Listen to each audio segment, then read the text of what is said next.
enquanto cristão, eu tenho os meus medos, os meus questionamentos, mesmo estando andando com Jesus. E muitas vezes temos uma mania de julgar a incredulidade das pessoas. Por exemplo, quando eu vou ler os evangelhos, eu julgo muito a incredulidade dos discípulos e eu falo, meu Deus, se fosse eu andando com Jesus, eu não seria incrédulo igual eles são.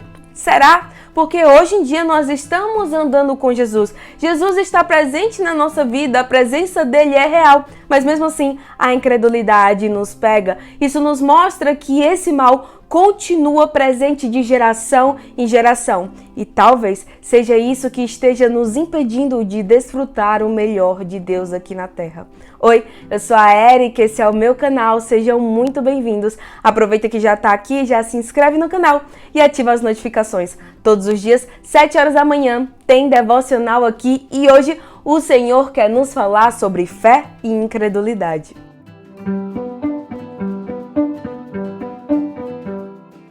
Hoje o Senhor me levou até Romanos 4, que fala sobre Abraão ser o exemplo de fé. Abraão escutou a voz de Deus e acreditou e teve fé no direcionamento que o Senhor tinha dado para ele. Abraão não tinha Bíblia para saber quem era Deus igual a gente. A gente tem as Escrituras, temos pessoas o tempo todo falando de Jesus para nós. A gente ouve e vê milagres acontecer. Sabemos que Deus é poderoso, mas mesmo assim, em determinadas áreas da nossa vida, parece que o poder de Deus não é suficiente para resolver esse problema. Isso acontece porque antes de olharmos para o poder, para a grandeza de Deus, olhamos para as nossas limitações e achamos que as mesmas limitações que temos, outras pessoas vão ter, inclusive Deus. Mas não podemos esquecer que o nosso Deus é especialista em impossíveis. Então entrega nas mãos dele o seu impossível, que ele transforma a impossibilidade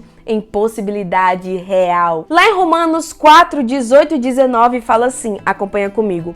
Mesmo quando não havia motivos para ter esperança, Abraão a manteve crendo que se tornaria o pai de muitas nações, pois Deus lhe tinha dito, esse é o número de descendentes que você terá. E sua fé não se enfraqueceu, embora ele soubesse que, aos 100 anos, seu corpo, bem como o ventre de Sara, já não tinham vigor. Você consegue compreender por que Abraão é o pai da fé? Ele é o exemplo da fé, porque mesmo quando o mundo dizia não, mesmo quando as circunstâncias diziam não, Deus dizia sim e ele se apegou ao sim de Deus. E é lindo que no versículo 20 fala assim, em nenhum momento a fé de Abraão na promessa de Deus vacilou. Na verdade, ela se fortaleceu e com isso ele deu glória a Deus. Nossa vida com Deus é baseada na nossa fé em acreditar. Então, se esse alicerce não está sólido, é impossível construir coisas grandes em cima dele. É impossível ter uma vida firme com Deus se a nossa fé não for fundamentada. Afinal, sem fé é impossível agradar a Deus. Por isso o inimigo quer roubar a nossa fé, colocando dúvidas em nosso coração